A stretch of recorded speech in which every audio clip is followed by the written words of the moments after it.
Bismillahirrahmanirrahim. Assalamualaikum warahmatullahi wabarakatuh. Alhamdulillah, wassalatu wassalamu ala rasulillah wa ala alihi wa ashabihi wa man walah.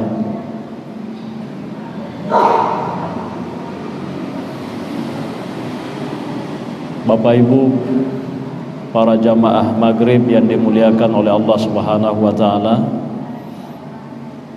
alhamdulillah malam ini kembali kita melanjutkan pengajian kita. Adapun materinya masih terkait dengan materi minggu lalu, yakni masalah haji. Ya,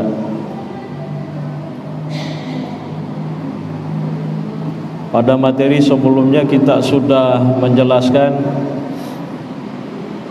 bagaimana sejarah pembangunan Ka'bah itu.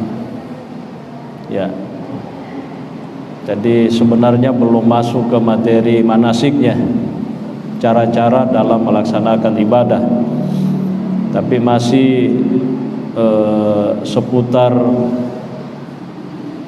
bagaimana pembangunan Ka'bah itu. Ya. Jadi seperti yang sudah disebutkan bahwa Ka'bah itu sebenarnya dibangun oleh para malaikat-malaikat Allah. Ya. Jadi bukan Nabi Ibrahim yang membangun Ka'bah, tapi yang meletakkan fondasi daripada Ka'bah itu adalah malaikat-malaikatnya Allah. Memang ada di dalam Al-Quran disebutkan bahwa ketika Nabi Ibrahim melanjutkan pembangunan Ka'bah itu, begitu juga dengan anaknya atau putranya bernama Ismail, dia sambil berdoa dengan mengatakan, Rabbana taqabbal minna innaka antas sami'ul alim. Ya Allah, ya Tuhan kami, terimalah apa yang dari kami, karena sesungguhnya Engkau adalah Maha mendengar dan lagi Maha mengetahui. Wa idh yarfa'u Ibrahimul qawa'ida minal baiti wa Ismail Rabbana taqabbal minna innaka antas sami'ul alim. Ya, itu ayat tidak berarti bahwa Nabi Ibrahim yang membangun Ka'bah dari awal. Ya. Yang kedua, ada sebahagian ulama kita mengatakan bahwa setelah Ka'bah itu dibangun oleh para malaikat, itu sekitar 1000 tahun barulah kemudian ditempati oleh para manusia. Jadi sebelumnya malaikat-malaikat Allah yang ada di situ. Itu seperti disebutkan oleh Imam As-Sawi Al-Maliki bahwa 1000 tahun Ka'bah itu ditempati oleh para malaikat-malaikatnya Allah. Nanti setelah 1000 tahun kemudian baru ditempati oleh para anak cucu Adam. Yang ketiga, salah satu daripada keistimewaan Ka'bah dalam bahasa Al-Quran, siapapun yang masuk di pelataran Ka'bah itu maka dia akan aman. Aman dalam arti tidak boleh disakiti. Aman dalam arti tidak boleh disepelekan. Wa man dakhalahu kana amina. Ya, itu dalam bahasa Al-Qur'an. Sehingga kemudian sebelum Rasulullah sallallahu alaihi wasallam itu diutus oleh Allah menjadi seorang nabi, ya,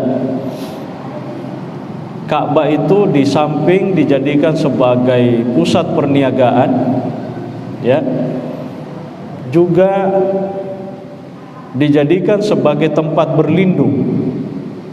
Jadi ketika misalnya ada orang telah melakukan kesalahan atau mungkin dalam bentuk kriminal kejahatan, lalu dia mau ditangkap, lari masuk ke dalam Ka'bah, di pelataran Ka'bah maksudnya, maka itu berarti bahwa dia tidak bisa ditangkap, dia tidak boleh disakiti.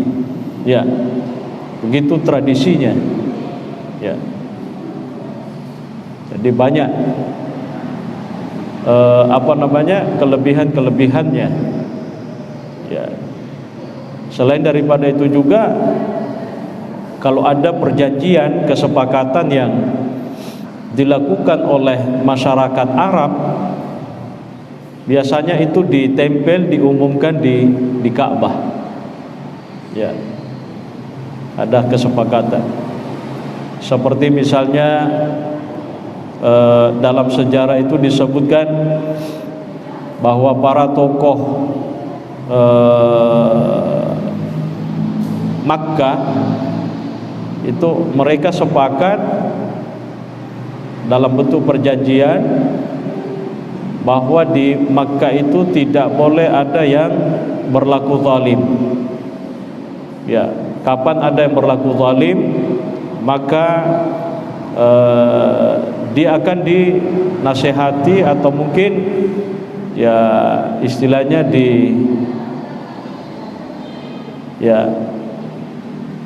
diharap agar tidak berlaku zalim gitu.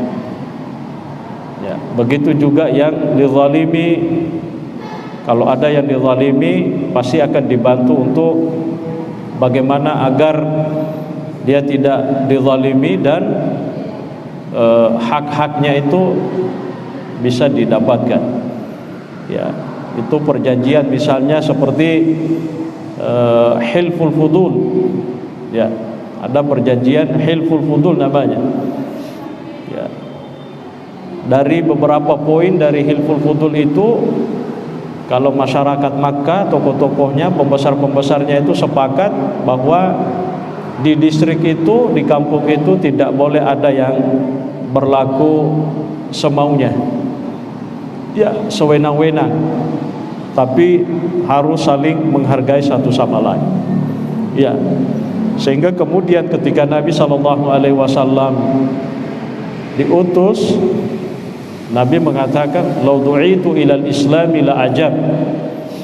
Ya, itu pengakuan Nabi terhadap hilful fudul, bahwa seandainya kesepakatan itu istilahnya mau diaplikasikan, mau diteruskan, mau dilanjutkan, ya, maka Nabi juga akan sangat respon dengan itu. Ya, kita lanjut Bapak Ibu sekalian. Jadi kata guru kita di dalam kitab ini, fal hajju fardu ainin ala kulli mustati'in bi ijma'il muslimina. Jadi ini pertama disepakati bahwa haji itu hukumnya adalah fardu ain. Ya, haji hukumnya adalah fardu ain. Ya, bagi setiap muslim yang mampu. Dan itu menjadi ijma' kesepakatan para ulama. Ya, menjadi kesepakatan para ulama. Ya, tapi fardu ain ini artinya gugur ketika seseorang itu sudah melaksanakan haji sekali dalam hidupnya. Ya, karena jangan sampai ada orang baru-baru dari haji pengen lagi naik haji, setelah itu pengen lagi naik haji, sampai berkali-kali naik haji. Ya, jadi hajinya setelah haji pertama itu ya dihitung tatawu, ya dinilai tatawu, dinilai sunnah saja. Ya, yang pertama itu yang menjadi wajib atasnya dan itu sudah menggugurkan kewajibannya. Ya. Ya. Bagaimana misalnya dengan umrah? Ya. Kalau haji itu hukumnya fardu ain. Ya, jadi wajib aini setiap orang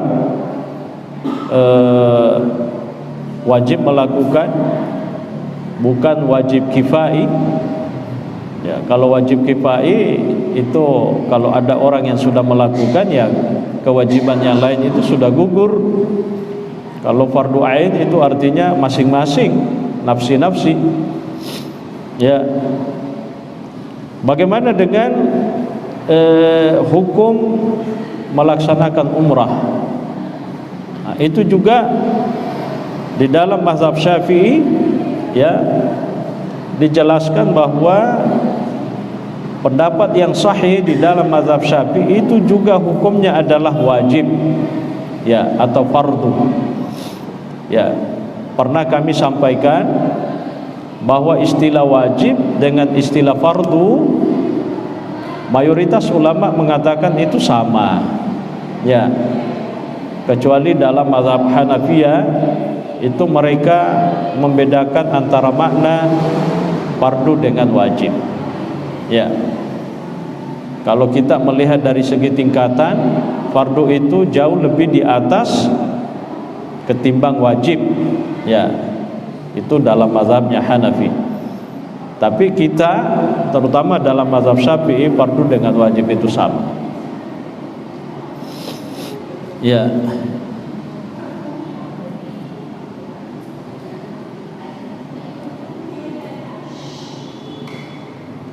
Jadi pendapat mazhab Syafi'i itu ya itu melaksanakan umrah juga hukumnya wajib.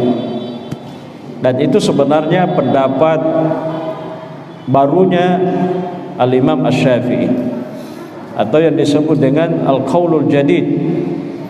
Karena di dalam pendapat lamanya mazhab Syafi'i, Imam Asy-Syafi'i itu dikatakan itu sunnah. Ya, ada qaul jadid, ada qaul qadim.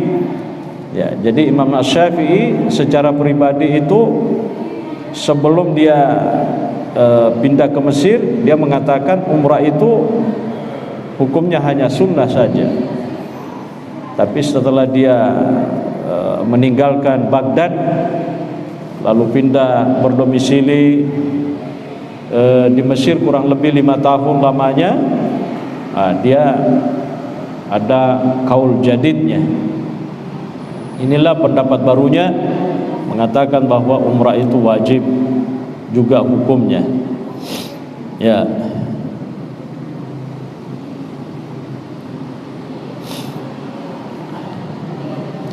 Apa artinya kalau haji itu menjadi wajib? Ya. Artinya kalau dia menjadi wajib berarti selama seseorang itu hidup maka dia akan atau wajib atasnya untuk melaksanakan haji. Ya. Apabila dia sudah mampu gitu.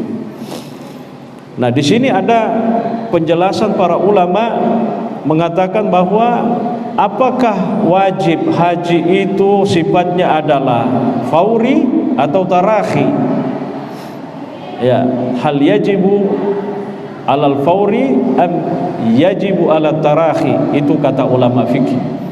Apakah ya kalau seandainya disepakati bahwa haji itu hukumnya wajib, apakah wajibnya segera harus dilakukan atau tarakhi artinya bisa diundur, bisa ditunda?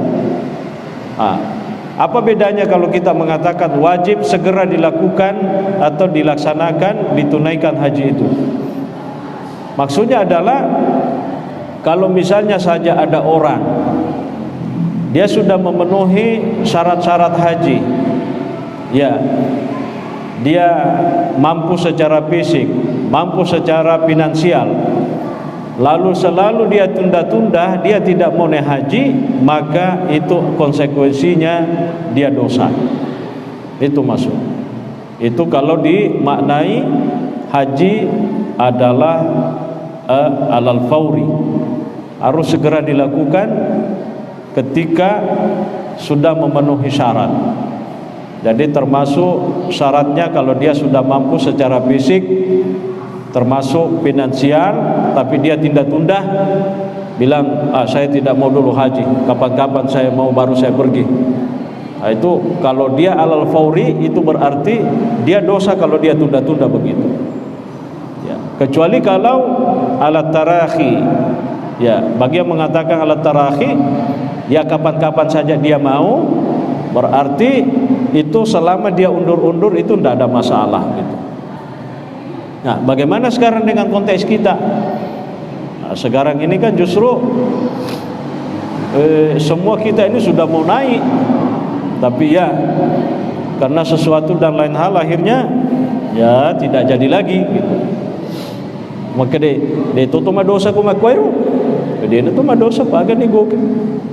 Tomelo lokam menre haji tapi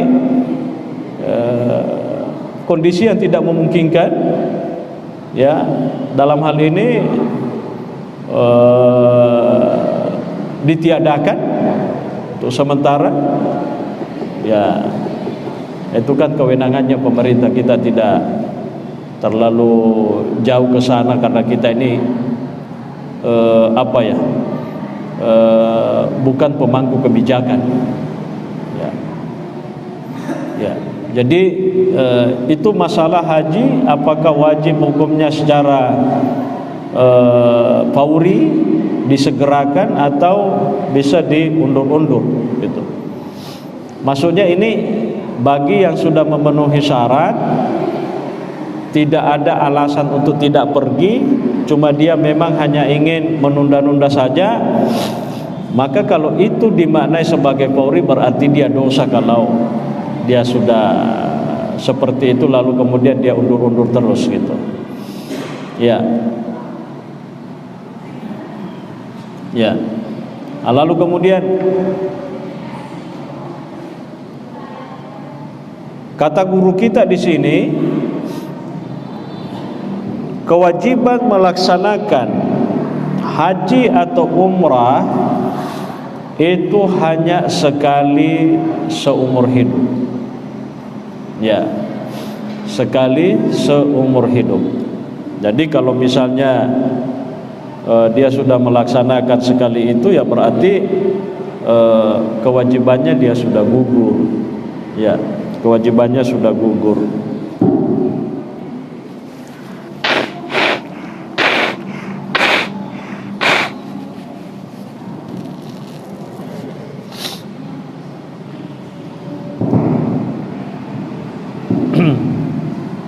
Ya, ini berdasarkan riwayat Ibnu Abbas radhiyallahu anhu. Apa kata Abdullah bin Abbas? Ya, anna al-Aqra bin Habis sa'ala Rasulullah sallallahu alaihi wasallam.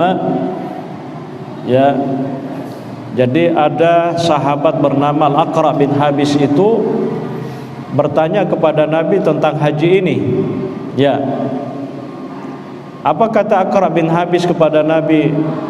Ya Rasulullah, apakah haji ini setiap tahun kita lakukan? Maksudnya apakah ini wajib dilakukan setiap tahun? Kata Nabi SAW, tidak, tapi hanya sekali saja. Hanya sekali saja. Artinya itu untuk menggugurkan saja kewajiban, ya, karena itu adalah bagian daripada rukun Islam kan. Jadi ketika sudah berhaji sekali, ya itu sudah cukup. Adapun nanti untuk kedua kalinya, tiga kalinya, empat kalinya dan seterusnya, itu cuma sunnah saja. Ya, itu cuma sunnah saja. Nah, ada juga hadis yang lain, ini diriwayatkan oleh Suraka bin Malik. Ya, ya. Apa kata Suraka bin Malik? Dia mengatakan kepada Nabi, apakah tahun ini kami berumrah, ya, dan ini hanya untuk tahun ini saja, atau ini umrah untuk selamanya, gitu. Ya, maksudnya ketika kita melaksanakan umrah, apakah hanya untuk tahun ini saja yang dihitung, nanti tahun berikutnya umrah lagi, berikutnya umrah lagi, atau ini dinilai untuk selamanya? Kata Rasulullah sallallahu alaihi wasallam, lil abad, itu untuk selamanya. Jadi maksudnya ketika orang sudah umrah sekali, berarti itu sudah dihitung, ya, umrahnya untuk selamanya, ya, selama hidupnya dia tidak wajib untuk umrah lagi. Tapi kalau dia naik umrah lagi, ya sudah, itu berarti sunnah bagi yang mengatakan umrah itu juga hukumnya wajib. Ya.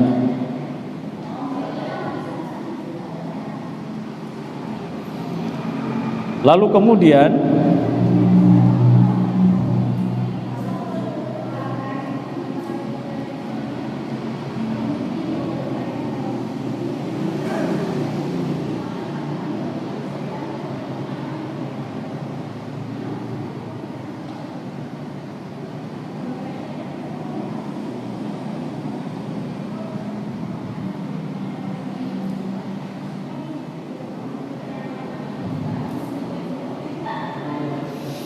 fala yajibu 'alal mukallafil mustati fi jami' umrihi illa hajjatan wahidatan wa umratan wahidatan bisyar'i. Jadi kesimpulannya adalah seorang muslim yang mukallaf, dia hanya wajib baginya melaksanakan sekali haji dan sekali umrah, ya,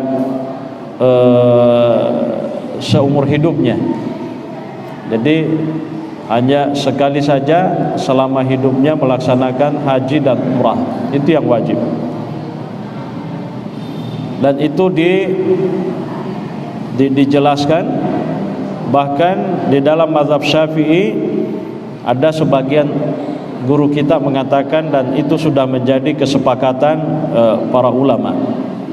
Ya.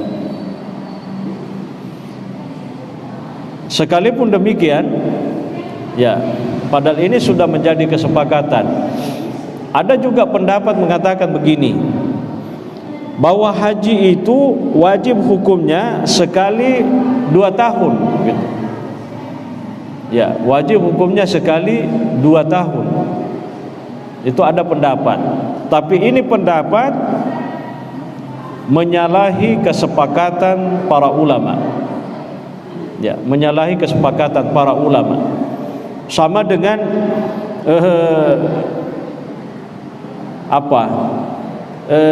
hukum salat Jumat. Ya, ada yang mengatakan sunnah.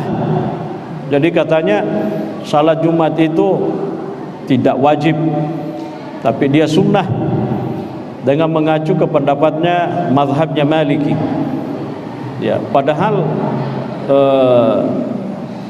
kalau mau ditelusuri, mustalah yang dipakai di dalam mazhab Maliki itu kalau tidak dipahami dengan baik pasti mengatakan sunnah, padahal bukan sunnah yang seperti kita pahami, ya. Karena Imam Malik sendiri itu mengatakan bahwa tidak boleh ada orang yang ketinggalan, tidak pergi melaksanakan salat Jumat selama dia tidak ada uzur dan dia termasuk seorang ahlul balad, gitu. Ya.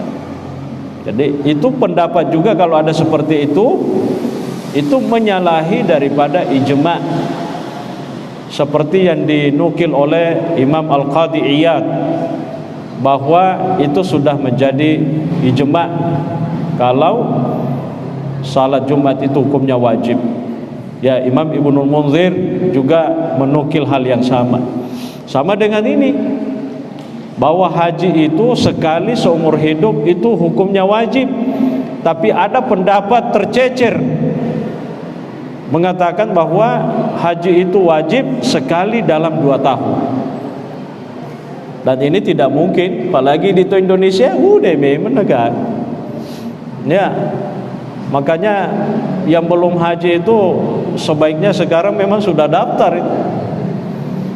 Karena nanti kalau yang diikuti adalah haji non reguler ya, wah itu tidak ada lagi kayaknya di bawah 15 tahun. Kalau di Bone mungkin sudah 15 tahun ke atas, tidak ada lagi nih. Ya, kecuali kalau yang haji ONH plus ya mungkin bisa sampai 2-3 tahun sudah berangkat. Tapi dengar-dengar katanya ONH plus juga mau dihapus. Allahu a'lam, saya juga tidak tahu pasti. Ya, cuma ada informasi, itu pun informasinya saya tidak tahu ya dari mana dan apakah itu benar. Ya. Ini sedikit lagi. Ada di sini penjelasan, karena haji itu Bapak Ibu sekalian kan diwajibkan hanya kepada orang-orang Islam saja. Sekarang ada penjelasan begini. Wa man hajja summa irtadda summa aslama, ya bagaimana hukumnya? Apakah dia harus berhaji lagi? Bagaimana misalnya ada orang sudah haji, setelah dia haji murtad, keluar dari Islam, tidak lama kemudian kembali lagi masuk Islam, apakah hajinya itu harus diulang atau tidak? Ini kan yang menjadi soal. Siapa tahu ada orang begitu. Jangankan orang haji ada yang murtad, yang ustadz saja itu ada murtad. Ya kan? Ada. Bahkan kemarin saya sempat lihat ada yang di-share, seorang perempuan ngaku dia murtad, bisa ngaji dia. Ya, sekalipun ngajinya ya nambah keru ya gede urus. Jadi seorang muslim yang sudah haji lalu kemudian dia murtad, tidak lama dia kembali jadi muslimah. Kata guru kita di sini tidak lagi menjadi wajib untuk berhaji. Jadi maksudnya hajinya yang sebelumnya itu tetap dihitung, menggugurkan kewajibannya untuk menunaikan rukun Islam yang kelima itu. Ya. Ya, jadi itu menurut mazhabnya Syafi'i. Jadi itu tetap dihitung ibadah hajinya. Tapi Imam Abu Hanifah mengatakan dan beberapa ulama yang lain mengatakan tidak. Kalau dia sudah haji lalu kemudian dia murtad, ya itu ditiadakan itu hajinya yang sebelumnya, maka dia harus kembali berhaji ya setelah dia masuk Islam. Ya. Ini berdasar pada apakah orang murtad itu menggugurkan amal ibadah manusia atau bagaimana. Jadi kalau inilah yang menjadi soal. Ada orang murtad, orang Islam murtad, apakah amal-amal ibadahnya runtuh? Ya, gugur semuanya, roboh semuanya? Ya kalau dia murtad tidak balik-balik, jelas roboh. Tapi bagaimana kalau dia kembali? Itu. Ulama ada yang mengatakan kalau dia kembali, dikembalikan juga amal ibadahnya. Inilah yang diperpegangi oleh mazhabnya Syafi'i. Sehingga ketika ada orang sudah berhaji lalu dia murtad masuk Islam, tidak lagi wajib melaksanakan haji karena dikembalikan amal ibadahnya. Tapi mazhabnya Abu Hanifah mengatakan kapan dia murtad, hancur semua amal ibadahnya. Bilang kembali lagi harus membangun dari nol lagi. Itu konsekuensinya, asarul khilafnya, asarul ikhtilafnya. Ya, ya seperti itu penjelasannya. Di dalam Al-Quran itu kan, ya, wa may yartadid minkum an dinihi fayamut wa huwa kafirun fa ulaika habitat a'maluhum. Ya, barang siapa yang murtad keluar dari agamanya dari di antara kalian lalu dia mati, pasti dia kafir istilahnya. Dan mereka itu ya semua amal ibadahnya akan menjadi sia-sia, runtuh, roboh, hancur, ya, tidak ada yang didapat gitu. Ya, saya kira ini menjadi pengantar.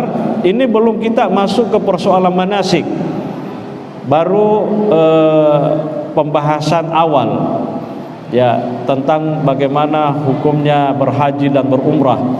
Belum kita menjelaskan tentang rukun-rukun haji secara detail. Ya, kita masih ada waktu. Ya, kita kasih kesempatan ke Bapak Ibu para jamaah. Bila ada yang mau bertanya, disilakan. Ya.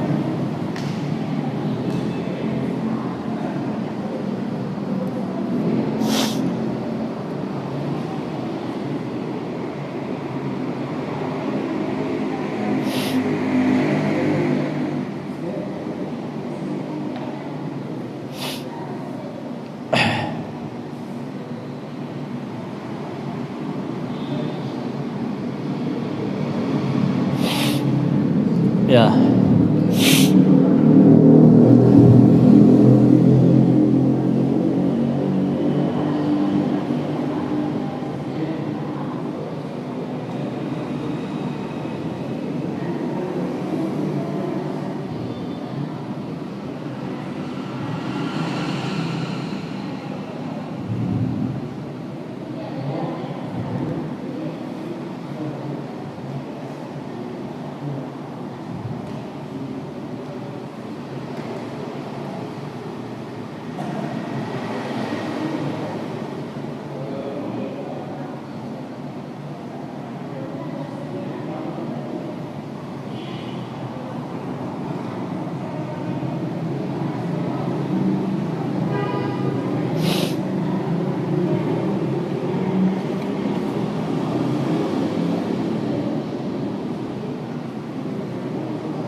Jam berapa masuk Isya?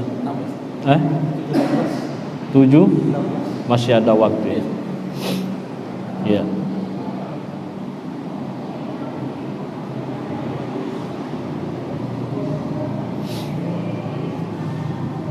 Ada yang mau bertanya? Tidak ada?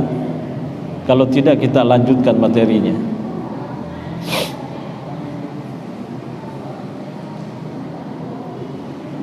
Ya. Baik, kita lanjut sedikit ya. Ya.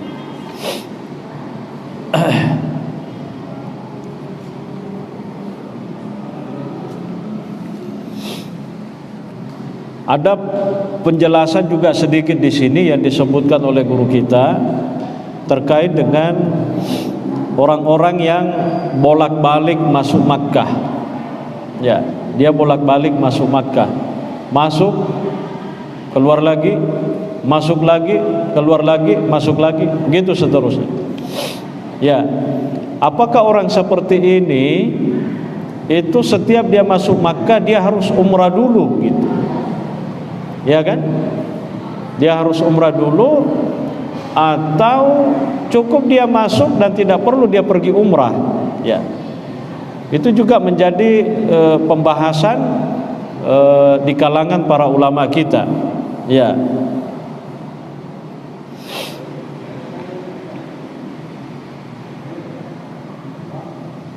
Kata guru kita di sini, jikalau seseorang itu berhaji atau berumrah ya, lalu kemudian dia keluar masuknya dari Makkah, ya, apakah tujuannya dia keluar karena ada yang mau diziarahi, ya, atau mungkin karena ada tujuan lain, ya, ya, atau bisa jadi dia adalah penduduk asli Mekah, tapi dia keluar, dia mau masuk lagi.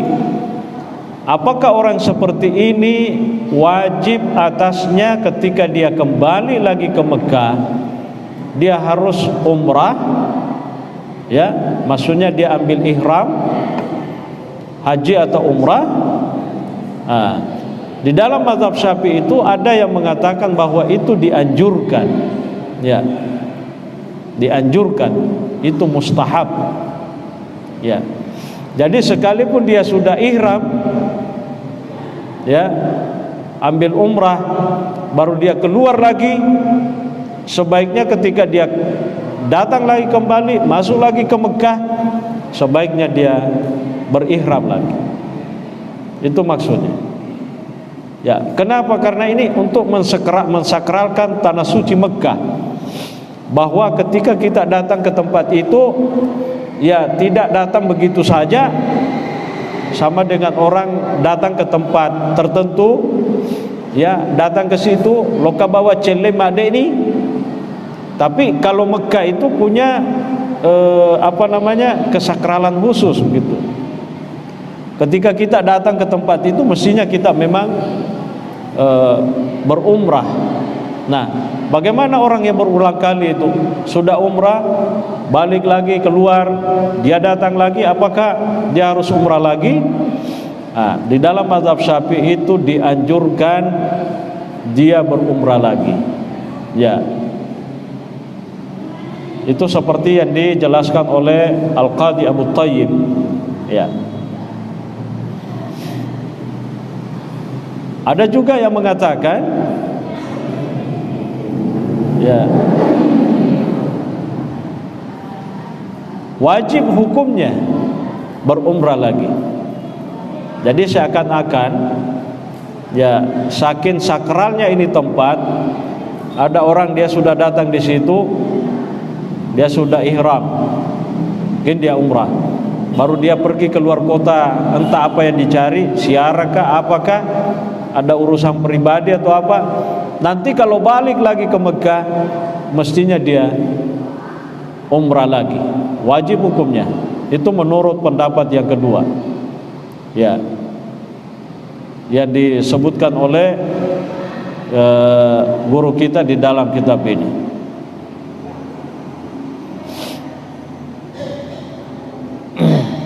Tapi pendapat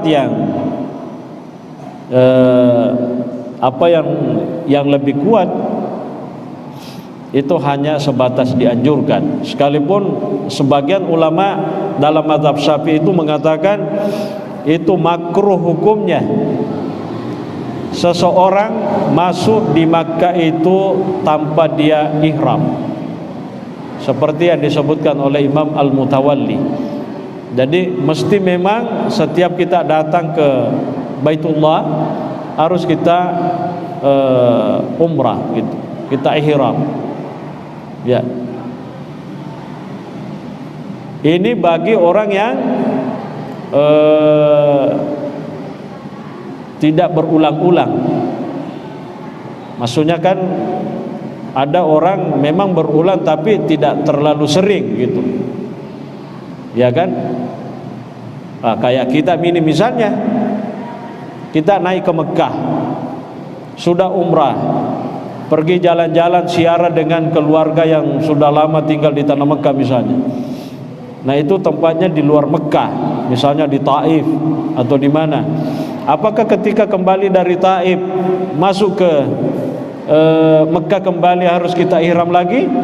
Nah, kalau dalam mazhab Syafi'i itu dianjurkan. Tapi memang kita orang Indonesia hobinya umrah terus. Ya. Jadi sudah umrah, tidak lama pergi lagi ambil umrah. Ya, mumpung begitu. Itu tidak apa-apa. Ya.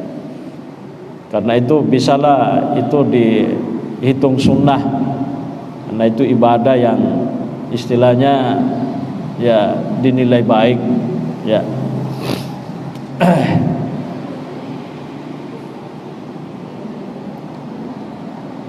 Beda dengan yang memang setiap waktu, setiap saat dia selalu bolak-balik.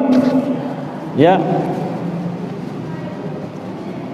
Ya, seperti seorang pedagang. Pagi ini di Mekah, tidak lama kemudian keluar, tengah hari datang lagi. Ya, setelah duhur pergi lagi, menjelang asar datang lagi, menjelang maghrib pergi lagi, setelah maghrib datang lagi, bolak-balik. Nah, orang yang seperti ini kata guru kita itu tidak wajib baginya untuk berumrah. Jadi ada orang kan memang bolak-balik itu, Jeddah Mekah, Jeddah Mekah, Jeddah Mekah, Jeddah Mekah. Dalam sehari itu dia bolak-balik sampai 3-4 kali kan? Apakah orang seperti ini dia harus setiap masuk ke Makkah dia harus umrah? Nah, kata guru kita di sini orang seperti ini itu tidak. Ya, tidak wajib baginya untuk melaksanakan umrah. Dan ini pendapat yang apa istilahnya diperpegangi oleh mayoritas ulama mazhab Syafi'i. Ya, jadi tidak perlu. Ya. Sekalipun tadi memang ada mengatakan ya sebaiknya.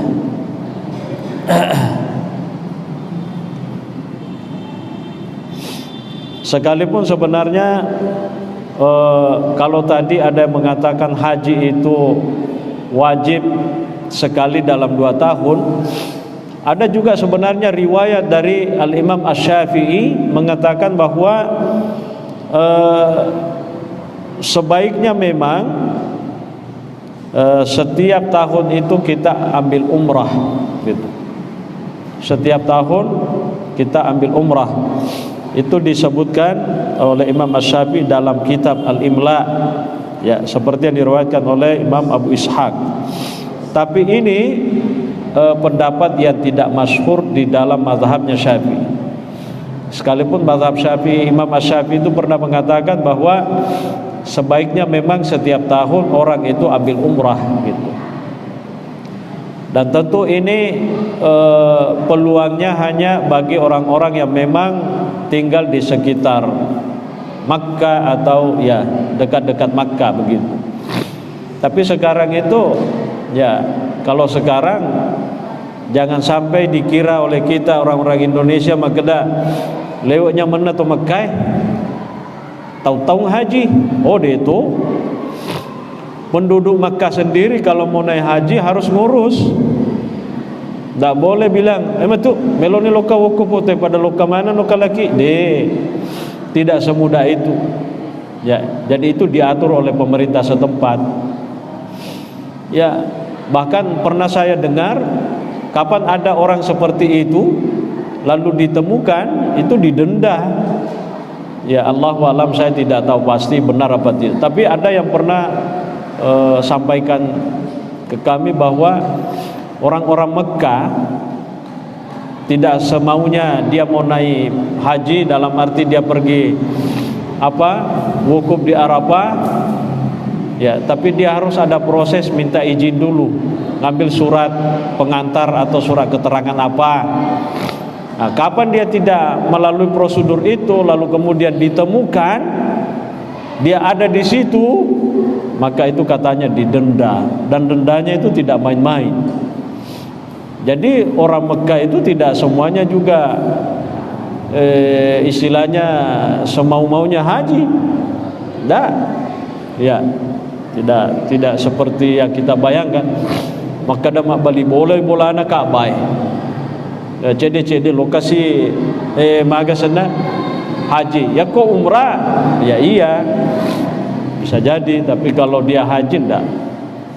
Ya, karena itulah aturannya ya. Ya, aturannya seperti itu.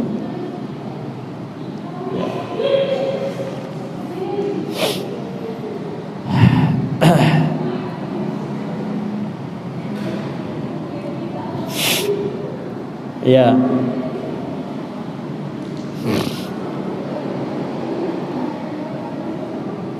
Jadi kesimpulannya, kata guru kita di sini, ya, yang dimaksud dengan apakah orang itu datang harus dia ambil ihram, itu khusus bagi non penduduk Mekah. Ya, non penduduk Mekah. Jadi kalau penduduk Mekah sendiri dalam arti memang di sekitar situ dia tinggal, itu tidak wajib ya mereka untuk berihram. Ya, itu menurut penjelasan di dalam mazhab Al-Imam Asy-Syafi'i ketika mereka masuk datang. Ya, yang dibahas itu tadi adalah bukan orang apa istilahnya, bukan penduduk setempat. Ya, mungkin dia hanya datang di situ karena dia bekerja, ya kan, dia ada tugas khusus, tinggal di situ sebentar, keluar lagi, datang lagi, keluar lagi. Nah, itu yang dimaksud tadi. Tapi penduduk asli setempat ketika dia keluar, maka itu tidak wajib bagi mereka untuk mengambil ihram. Nah, ya, sama dengan misalnya orang yang masuk ke dalam masjid, ya, itu tidak dianjurkan untuk tahiyatul masjid. Ya, kapan? Kalau dia pindah-pindah, itu kan masjidnya luas kan, ya. Dia keluar wudhu, masuk lagi, wudhu lagi, masuk lagi, itu tidak dianjurkan. Ya, seperti itu. Ya, saya kira cukup ya penjelasan kita terkait dengan masalah haji dan umrah ini. Insyaallah nanti kita lanjutkan ya penjelasannya nanti lebih rinci tentang rukun-rukun dan syarat-syarat daripada haji itu sendiri. Ya, apa rukun-rukun hajinya, apa syarat-syaratnya, kalau ada pelanggarannya seperti apa solusinya, itu yang kita mau lihat nanti. Ya, Allahu a'lamu bis-shawab. Al-Fatihah.